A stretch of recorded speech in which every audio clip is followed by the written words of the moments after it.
तो ईरान की मिसाइलों ने जबरदस्त तरीके से इजराइल में तबाही मचा रखी है। इस वक्त इजराइल में ये हालात है कि लोग भागते दिखाई दे रहे हैं। जैसे ही सायरन की आवाज बजती है, लोग भागते नजर आ रहे हैं। नमस्कार, मैं हूं नीलू और आज आपको 2-3 खबरें जो ईरान की मिसाइलों ने तेल अवीव हो या फिर उसके बाकी शहर हो या डिमोना साइट के आसपास के जो इलाके हो उस पर किस तरह से कहर बरपाया, किस तरह से वहां पर आग के गोले और शोले दिखाई दे रहे हैं और साथ ही साथ जो बिल्डिंगें हैं वो जमींदोज हो गई है। 100 से ज्यादा लोग घायल हो गए हैं। इस बारे में जानकारी देते हैं। तो कल रात की बात की जाए तो कल बताया जा रहा है कि बेन गुरियन एयरपोर्ट पर ईरानी ड्रोन का हमला देखने को मिला है। उससे पहले ये खबर आपको विस्तार से बताए, उससे पहले आपको बता दें कि ईरान ने एक वीडियो जारी किया जिसमें उसके अब तक इस तरह का वीडियो पहले कभी भी ईरान ने जारी नहीं किया। वो मिसाइलों की शक्ति परीक्षण की जो वीडियो थे वो जरूर लोगों को दिखाता था या फिर दुनिया के सामने रखता था, लेकिन इस बार उसने ड्रोन किस तरह से एक के बाद एक उड़ आए हैं और इजराइल के आकाश की तरफ आगे बढ़ रहे हैं उसका एक वीडियो जारी किया है और ये बताने की कोशिश की है कि इस ड्रोन ने अमेरिका और इजराइल में कितनी तबाही मचाई है कि आज उनके बड़े बड़े जो जितने भी सिस्टम है सब धराशायी होते चले जा रहे हैं। कोई भी इन ड्रोन्स या मिसाइलों को नहीं रोक पा रहा है और रोक रहा है तो भी उसके मलबे गिरते हैं तो बहुत ज्यादा नुकसान होता है। देखिए, बेन गुरियन एयरपोर्ट की बात हम कर रहे थे जहां पर ईरानी ड्रोन गिरा है और जबरदस्त तरीके से वहां पर धमाका देखने को मिला है। अगर बेन गुरियन एयरपोर्ट की बात की जाए तो ये सिर्फ ये नहीं है कि एक एयरपोर्ट है, बल्कि यहां पर सेना का एक बेस भी है और यहां पर रीफ्यूलिंग की जाती है इन जो लड़ाकू विमान है उसके अंदर और बाकी जितने भी जो हवाई जहाज यहां से उड़ते हैं या फिर लैंड करते हैं उनके लिए भी। तो ये एयरबेस जो है वो काफी ज्यादा स्ट्रेटेजिकली बहुत ज्यादा इंपॉर्टेंट हो जाता है। ये ठिकाना या ईंधन भरने का सबसे बड़ा ये ठिकाना माना जाता है, इसलिए अगर इसको टारगेट किया जा रहा है तो फिर आप समझिए कितनी बड़ी दिक्कत इजराइल के सामने आ रही है। अब बात कर लेते हैं कुछ अलग अलग शहरों की। तेल अवीव में जिस तरह से हमने देखा कि हार्ट ऑफ जो कहते हैं ना कि सिटी, वहां पर बीच में ही जो इजराइल के मिसाइलें हैं या ड्रोन हैं जब वो गिरे हैं तो उसका मंजर देखने लायक था। वहां पर बताया जा रहा है कि करीब करीब 2 ऐसी जगह हैं। अराद जो कि बिल्कुल परमाणु जो डिमोना परमाणु संयंत्र है उसके बिल्कुल करीब का इलाका है अराद, जहां पर 75 लोग घायल हो रहे हैं। हालांकि मरने वालों की अभी किसी तरह की जानकारी नहीं आई है, लेकिन बताया जा रहा है कि जो 75 लोग घायल हैं उनकी हालत बहुत खराब है। उनको आनन फानन में तुरंत अस्पताल में एडमिट करा दिया गया। और इसके अलावा अगर बात की जाए जो डिमोना का साइड है उसके आसपास के भी कुछ इलाके हैं, वहां पर भी 35 लोग घायल हुए हैं। अब ये समझिए कि किस तरह से जिस इजराइल और जो नेतन्याहू ये कहते थे कि बहुत ज्यादा डरने की इजरायली लोगों को जरूरत नहीं है क्योंकि हमारा एयर डिफेंस सिस्टम इतना जबरदस्त है कि इन तमाम मिसाइलों और ड्रोन को पकड़ लेगा, लेकिन ऐसा हो नहीं रहा है। और एक कह लीजिए कि गजा में आज तक हमने वो तस्वीरें देखी थी जब बिल्डिंग धराशायी हो गई थी, पूरा का पूरा शहर तबाह हो गया था। कुछ इसी तरह की तस्वीरें अब तेल अवीव से भी आ रही हैं और जो डिमोना न्यूक्लियर प्लांट है उसके आसपास जिस तरह से आराद की बात हम कर रहे हैं वहां पर भी इसी तरह की तस्वीरें सामने आ रही है। एक तस्वीर आराद से जो आ रही है वो बड़ी एक तरह से कह लीजिए डराने वाली है। वहां के लोग इस तरह से सायरन बजते डर जाते हैं कि भागते हुए नजर आ रहे हैं ताकि वो शेल्टर में जाके छिप सके और वहां पर शरण ले सके, क्योंकि अब उन्हें समझ में आ रहा है कि जितनी भी एयर डिफेंस सिस्टम है इजराइल की वो सब अब धराशायी होती नजर आ रही है। और कुछ ऐसी ही खबर अगर IRGC के जो हेड हैं एक उनकी तरफ से यानी मेजर जनरल मुसाबी की तरफ से एक बयान आया है कि अब इजराइल के आकाश में ईरान का अख्तियार है, यानी अब ईरान ने कब्जा कर लिया है इजराइल के आकाश में। पहले यह दावा किया गया था कि देखिए पूरी तरह से जो ईरान के डिफेंस सिस्टम है उसको बर्बाद कर दिया गया है, जो वहां की एयर फोर्सेस को बर्बाद कर दिया गया है, मिसाइलों का जखीरा खत्म कर दिया गया है, ड्रोन को मार गिराया जा रहा है। लेकिन अब अगर जनरल मुसाबी की बात की जाए तो उन्होंने कहा है कि इजराइल के आकाश में अब हमारा वर्चस्व है, हम जब चाहे जहां चाहे ड्रोन हो या फिर जितने मिसाइलें हों उससे हमला कर सकते हैं। और देखिए अब तो मिसाइल ऐसे ऐसे छोड़े जा रहे हैं जिससे F-35 भी गिर रहे हैं।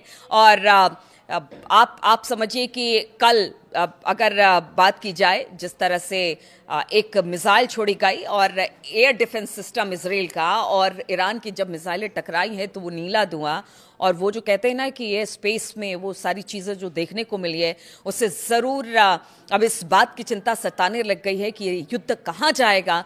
क्या ईरान के पास कुछ ऐसी मिसाइलें अभी बाकी है जिसको छोड़ने के बाद या जिसको अगर लॉन्च किया जाता है तो फिर उससे कितना नुकसान होगा, अब इस बात की भी चिंता सताने लगी है।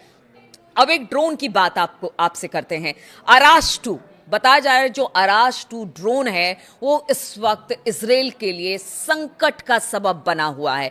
देखिए, अराश 2 की बात की जाए बहुत कम कीमत में इसे तैयार किया गया है, लेकिन जो मतलब एयर डिफेंस सिस्टम है उसको भी चकमा देकर गिरने में ये कामयाब रहता है और ये अब एक तरह से कह लीजिए जलजला लेकर आ रहा है इसराइल के लिए और उसके बाकी ठिकानों के लिए। तो अराश 2 की चर्चा बहुत ज्यादा हो रही है कि वो पूरी तरह से जो इनके एक तरह से कह लीजिए कि ये जो है कामिकाज़े ड्रोन है और ये अपने साथ बताया जाता है कि 150 किलोग्राम का विनाशकारी वॉरहेड लेकर चलता है, जहां गिरता है वहां तबाही मचा देता है। तो अराश 2, अब आप समझिए कि अराश 2 का नाम भी बहुत ज्यादा सामने आ रहा है। अब इस ड्रोन से हमला किया जा रहा है और इनके महंगे महंगे जो एयर डिफेंस सिस्टम है उनको भी चकमा देने में कामयाब रहा है। इसीलिए पीछे कुछ दिनों में हमने देखा कि इतने सटीक तरीके से ईरान हमला कर रहा है और ईरान का तो कहना है कि हमारे पास तो ऐसी ऐसी मिसाइलें और ड्रोन अभी बाकी है जिसका कि हमने दिखाया भी नहीं है कि वो क्या कुछ कर सकती है।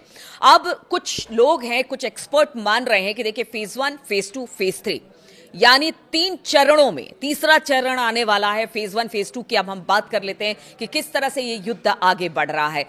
तो अमेरिका और इजराइल ने जिस तरह से ईरान पर हमला किया और जंग की शुरुआत की, उस जंग में बढ़त तो अमेरिका इजराइल को मिली और इस हमले ने ईरान के supreme leader ayatollah Ali Khamenei मारे गए।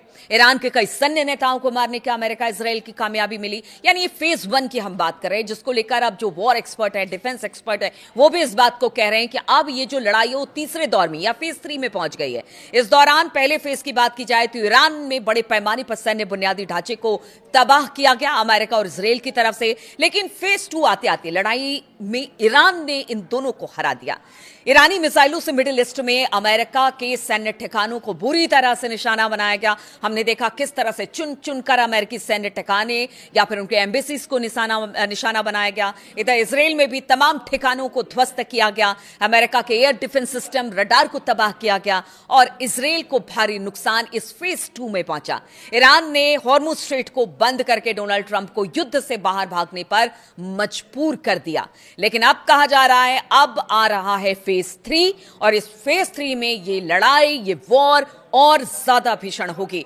इजराइल के पूर्व ब्रिगेडियर जनरल एरान ओटल ने एक रिपोर्ट में कहा है कि ऑपरेशन एपिक फ्यूरी फेज 3 में पहुंच गया है और इसके लिए अब ईरान भी तैयार है, जो अमेरिका के नेतृत्व वाले गठबंधन के पक्ष में फैसला आने का रास्ता खोलेगा। ऐसा उनका कहना है कि अब जो फेज 3 आ रहा है उसमें बढ़त अमेरिका और इजराइल को मिलेगी। उन्होंने दावा किया कि ईरान का मिसाइल स्टॉक खत्म हो गया है, लेकिन हालात तो ऐसा नहीं कह रहे हैं, ये उनकी बात है। और उन्होंने कहा कि इस्लामिक शासन अब अस्तित्व के संकट का इस वक्त सामना कर रहा है। उन्होंने दावा किया कि फेज 3 में अमेरिका पूरी ताकत के साथ युद्ध लड़ने वाला है और यह निर्णायक लड़ाई होगी। उन्होंने यह भी दावा किया कि इस्लामिक शासन के नेतृत्व का शुरुआती तौर पर सफाया किए जाने और रक्षा बुनियादी ढांचे को सुनियोजित ढंग से नष्ट किए जाने के बाद ईरान की सैन्य प्रभावशीलता तेजी से गिर गई है।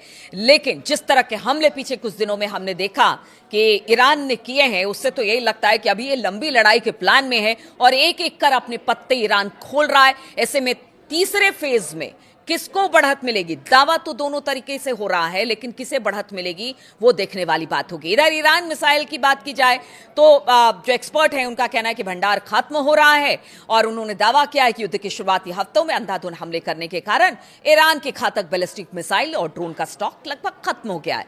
अब ईरान के हमलों की तीव्रता पहले के मुकाबले 90% तक कम हो गई है, ऐसा उनका मानना है। लेकिन पीछे 2 दिन में शनिवार और रविवार को हमने देखा कि किस तरह का हमला तेल अवीव से से लेकर चाहे वो बेन गुरियन एयरपोर्ट हो या फिर जो डेमोना का साइट हो, उस पूरे इलाके में जिस तरह के हमले हुए उससे तो ऐसा नहीं लगता कि ईरान की मिसाइल क्षमता कम हुई है। और ईरान ये दावा कर रहा है कि वो लगातार इसे लेकर मिसाइल अब भी बना रहा है, ड्रोन अब भी बना रहा है और उसकी पूरी कोशिश है कि वो इसी तरह से काम करेगा और अमेरिका और इजराइल को धूल चटाएगा। तो अमेरिका फेज 3 शुरू करने जा रहा है। अब ये युद्ध काफी ज्यादा विनाशक हो गया है। इजराइल भी ईरानी मिसाइलों को रोकने में नाकाम रहा है और शनिवार रविवार को इसी तरह से देखने को मिला। हमने देखा कि किस तरह की ईरान की मिसाइलें अब अंधाधुंध तरीके से गिर रही हैं, यानी कि जितने भी एयर डिफेंस सिस्टम थे वो सब इस वक्त धराशायी होते दिखाई दे रहे हैं। अमेरिका का फेज 3, इसे कौन जीतेगा? जिसको फेज 3 कहा है अमेरिका ने, क्या ये ईरान जीतेगा या फिर अमेरिका जीतेगा? अब सवाल इसी पर उठ रहे हैं कि इस फेज 3 की लड़ाई कितनी भीषण और कितनी खतरनाक होगी, क्योंकि दोनों तरीके से, दोनों तरफ से अब आर पार की लड़ाई के मूड में है। इधर ट्रंप का कहना है कि अब बहुत जल्द इस लड़ाई को खत्म किया जाएगा। वहीं पर अगर ईरान की बात की जाए तो उन्होंने कहा कि हमने तो अपने सारे पत्ते खोले भी नहीं है, अभी तो बहुत सारी ड्रोन और मिसाइलें बाकी है। और चौंकाने वाली है जब इजराइल और अमेरिका के को उनके जंगी जहाजों को और बाकी चीजों को जब तबाह करेंगे तब पता चलेगा कि ईरान के साथ युद्ध कर वो उन्होंने कितना बड़ा खतरा मोल लिया है। अब देखना होगा, जिस फेज 3 की बात हो रही है वो फेज 3 आखिर जीतेगा कौन? आप भी बताइए कि इस फेज 3 की लड़ाई कहां जाएगी, कौन जीतेगा, कौन शह और मात के पोजीशन में रहेगा? इंतजार रहेगा आपके कमेंट्स का। बहुत बहुत शुक्रिया मेरे साथ इस वीडियो में शामिल होने के लिए।